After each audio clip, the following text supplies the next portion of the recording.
Welcome back to this month's episode of Runners of Louisville. Today we have Bailey Cave with us. Welcome, Bailey. Hi, thanks for having me. So we're going to jump right into it today because I know you all are eager to hear what Bailey has to say. So go ahead and start by telling us what your childhood was like, how you got into running, and things of the like. I started running in second grade. My dad was the coach of the cross-country team, and both my older sisters were running at the time. So I don't know if it was just more convenient for my parents to have us all in the same place or if I actually was asking to run at that age. But that's when I started, was second grade. And then I ran all through grade school also. Where'd you go to grade school? St. Albert. Okay. And then from there, where did you go to high school? I went to high school at Assumption, but I did not start out running there. I had played soccer all through grade school as well, and so I started out playing soccer. Okay. But I realized pretty quickly that I was just not that good. My best practice was the 2-mile time trial. I remember being like, oh, this is my time to shine. Like, this is my time. Then after that, Barry finally convinced me to switch over to start running. And Barry is the coach at Assumption, correct? Yes, yeah. Okay, cool. So when did you really realize that running was yours? I know you realized soccer wasn't your sport, but when did you finally realize that running was a sport that you loved? I think I knew I loved it even in grade school because I always enjoyed it, even though I thought I loved soccer more. Like, I always stuck with running and really enjoyed it. But in high school, I was around such a great group of girls. Like, our team was just such a tight-knit group that was when I really fell in love with the whole team aspect of cross-country and competing together. So cool. So I know running at Assumption has always been a powerhouse when it comes to cross-country. And so what was it like running under Barry and then with those girls, especially your year? You had a solid class, and then the one above, I think you had a few, but I remember your year because we're the same year, and I remember Assumption just being solid with your class. It was intimidating coming into it because I came from the soccer team and these girls already had a state championship. I was like, oh man, am I going to be able to keep up with them? How's it going to go? But they all pushed me to be better. So soon enough, we all just became one big group, pushing each other. So it was good. So when I was reading up on some articles and stuff from you in high school, and it was talking about your love for cross country and your love for track and how you couldn't necessarily choose, would you after being done and coming through, would you still say that's the same thing, or now are you a little more partial to one versus the other? I think all said and done, I can now decide cross country is my favorite. Just for the team aspect of everybody being out there, one race, everybody's trying at the same time, we're all going for the same goal. I really love that part of it. Yeah, I think there's nothing like it, especially for your year. When you have such a close-knit group, it's hard to replicate that. And so if you really understand how special that is, that's really cool. So and then moving on to college running, you went to University of Louisville. And how was that experience for you? It started out pretty rough. I ended up being injured a lot for my freshman and sophomore years. And it really wasn't until my junior year where I was able to string together 3 healthy seasons across country, an indoor and an outdoor, where things started to fall into place. But then I had a great time at U of L. I loved my experience there. Good. So how was it, the team aspect there? I know struggling with, and you've had your fair share of injuries. As have you. Yes. So I think that got brought up in the last episode. But, right. But in dealing with that, was it having that close-knit team? Because you struggled with injuries in high school. And so having that team, did they help you to get through that? And then moving on to college, how was that experience? Definitely, because injuries can be so isolating. You're away from the team when everybody's running. You're on your own cross-training. But I feel like my teammates, both in high school and in college, really helped, keep injured people included at the same time. You still do other events that aren't the running part to motivate and support each other. Cool. So now, when you think back on some of the workouts that you did, or maybe it's a workout that you still think fondly of, what is one workout they're this is either your favorite workout, or maybe it's your favorite because it's the toughest workout, or does one pop into your head? I really always loved the signature workout that we did at U of L. It was 4x400 and then a mile tempo, 4x400, mile tempo, 4x400. And it was one we did usually only twice a season, somewhere in the beginning, kind of as a benchmark to check your fitness, and then at the end before championship season. And it was just one that really the coaches hyped up, the team hyped up, and it was a big event of a workout. And it was very tough, but also once you finished it, it felt so good to be done. I'm sure, and I bet it was really cool since you started at like the beginning. You did that workout in the beginning of the season, and then you came back to see how much better your fitness was. I bet it was a huge confidence booster. Yeah, I think they did it on purpose to make us think, oh look guys, you got fitter this year. Right, for sure. So, and staying in Louisville for college, what was that the reasoning for choosing U of L? I knew coming out of high school I wanted to stay in Kentucky for academic scholarship. I wanted to choose either UK or U of L. And I was interested in engineering, so I really liked U of L's speed school, and I loved the coaches and the team when I visited. It was just a really good fit, and I was like, this is for me. Okay, cool. So, and since you've done so much running in Louisville, where's your favorite place to run? If you could choose, if you run here every day, or not even every day, but if you think fondly of a place. Well, I live right by Seneca Park, so 90% of the time, that's where I'm running. Seneca to Cherokee and the neighborhoods around there. I love a good loop. But if I'm driving somewhere, I love to go out to the parklands.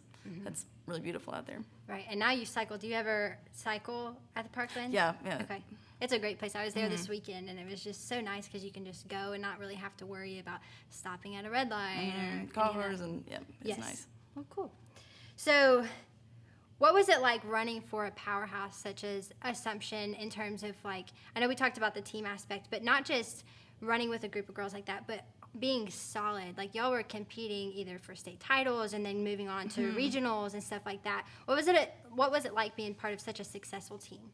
It was really, I felt like I would stop at becoming a state champion. It was to me like mind blowing. I was like, oh my gosh, I can't believe like we were this successful and we did this. But Barry really like pushed us to be so much more than that. Like he had us traveling to meets, and he knew that we could be really, really good. So he would have us travel to compete against better competition and go to other meets and really like find out how good we were and how tough we could be.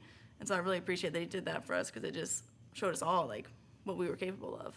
Right. And so you won I believe it was 2012 cross country title, and then also you won the 1600 in high school, or the state meet one year as in well. Track, yes. So would you say those state titles they're obviously special in their own right, but you also won multiple state championships as a team. And what feeling was, I don't know, I guess more rewarding, or what, when you look back on it, what brings the most joy? It's definitely the team ones every single time. Just having everyone's effort contribute to that ultimate goal and everybody being happy at the end, like achieving it, is some of my best memories, are those winning moments. Really cool. And even now, are you still close to some of the girls on that team? Oh, yes. My high school teammates are like the ones who get me out running on Saturday morning. Okay. And now you need that motivation, right? Yes, exactly. Now it's like not mandatory. You have to choose to do it. So yeah, really if I don't cool. have plans with somebody, like the chances of me making it are Right. kind of slim. And we've talked in multiple interviews that we've had in this series about how many friends or friendships like running gives to us. And I look at my life and the friendships that I have. Most of us, we're all going to run, so why not run together? And looking at you now, you didn't know that when you went to high school, the friendships and the bonds that you're going to have even like 6 years, 8 years later, just through that process. Oh, yeah, and that's definitely, those are the high school relationships I've maintained, are just the ones where it's, hey, you want to meet up and run and hang out? Like, and it's so easy to do because we're both going to do it anyway, so It's been great. And when I look at all my friends in life, like 90% are from running. Right. Well, super cool. What has running taught you that you've been able to translate into your day-to-day life? I mean, the basics of time management, discipline, but also a lot of how to deal with hardship and how to, like, sometimes a goal seems like if you get a roadblock in your way, like, for instance, in running an injury, you might think, like, all right, I can't achieve that goal anymore, but I've had to find other ways, like through cross-training, to really get around that and still achieve the same goal. So that's something I've taken with me from my experience running, is just looking for another way to do something when the original path is blocked. So then talking about cross-training, a lot of people think that running, if you want to be a great runner, all you can do is run. And sometimes that just can't be what you do, because maybe you have a history of injuries and stuff. So what's some of that supplemental work or things that you had to kind of implement in your training in order to compete at that level, so that way you wouldn't be broken by the time you got to the starting line? That is something I've really, really struggled with. I did not figure it out until my junior year of college that I just could not run the miles. Like, could not run every day. I had to do something else.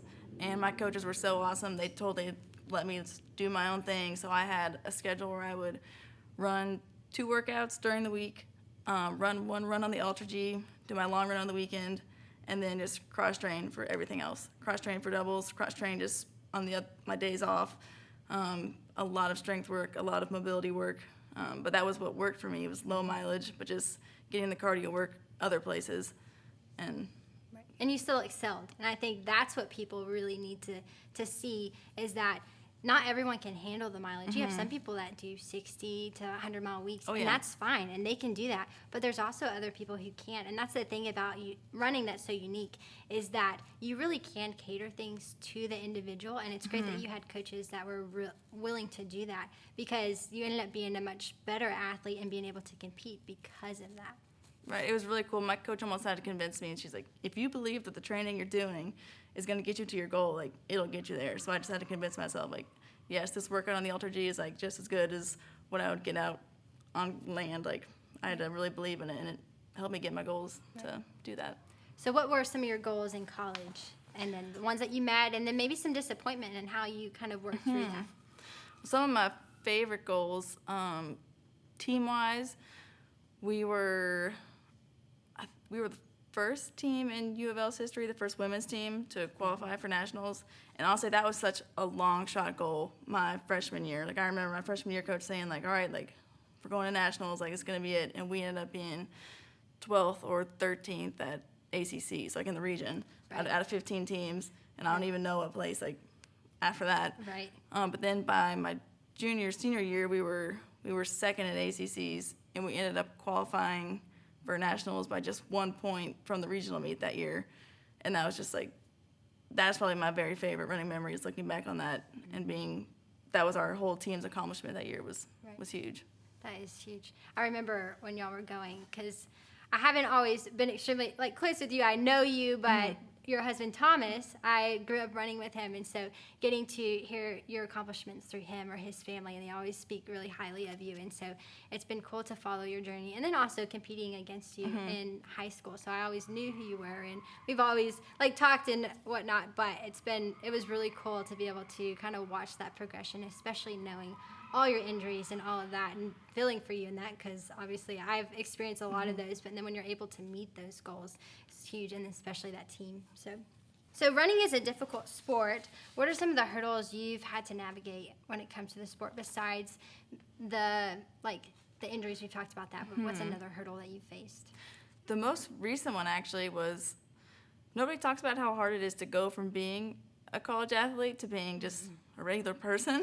Right. It's like I really thrive on a strict schedule, repetition, really good for me. When I got out of that, like, I was lost there for a little bit. All right, like, yeah, I've got my job and I can do that, but I needed something else, even, like, because I was injured coming out of college. It didn't last forever. I was injured my 5th year, so I had to take time off, and it was just kind of hard to get into a routine again. It was definitely something missing without it. So time without running was my biggest setback from it.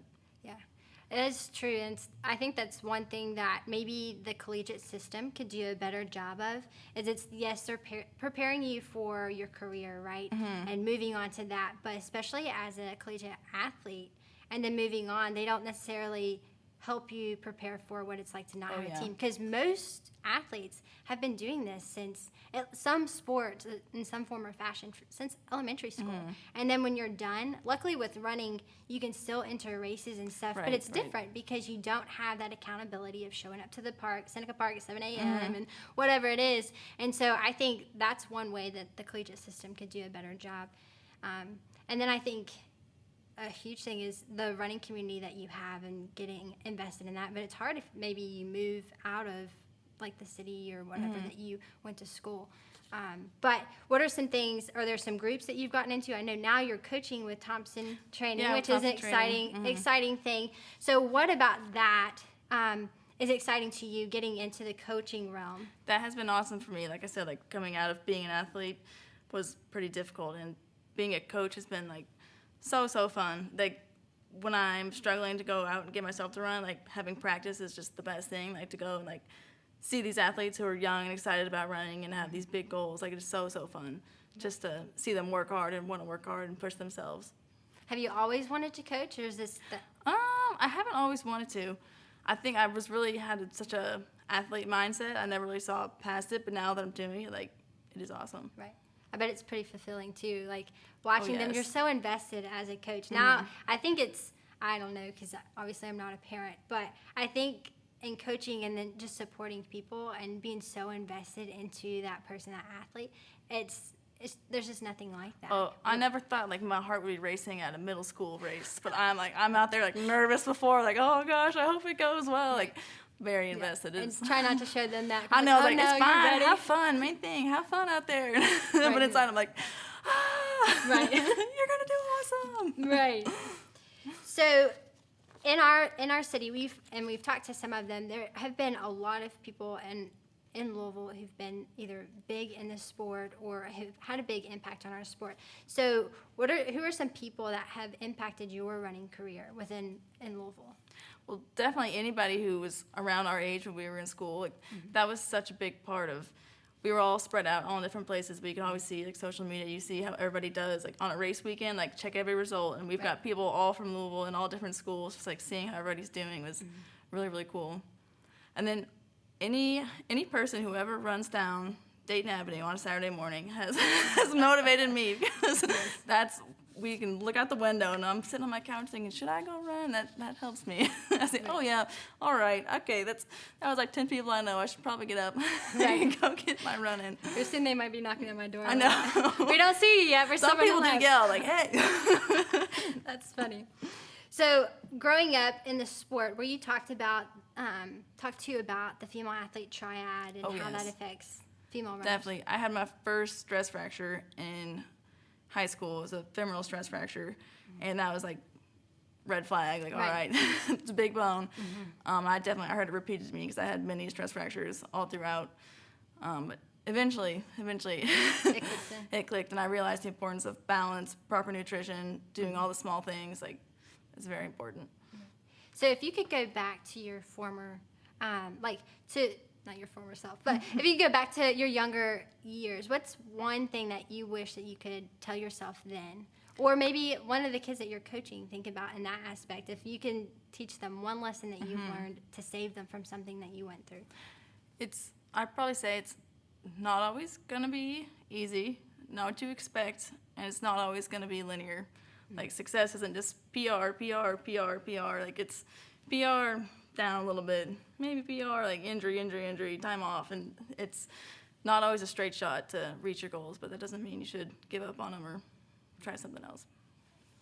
So now, as far as running goes, I know you're coaching. Are you interested in getting into races? I know you're getting into cycling, and you were swimming and cross-training, so I know you've got a triathlon on the horizon. I do. I'm excited. Yes. So tell us about kind of your goals now, post-collegiate and coaching and all that. What are some things that motivate you to keep going? Number one is to always stay healthy, because now I'm like, all right, I'm on my own time. Like, I don't have to run any crazy miles. I should not be getting injured, but I have not managed to do that yet. But it's so hard. It's so hard. You're for some used to having reason. to get healthy for a season, healthy for the next season, and now it's healthy for life. I just got to be healthy forever. Like, yes. But that is where I started swimming and biking as cross-training because of my injuries, and it's two things I just love doing now.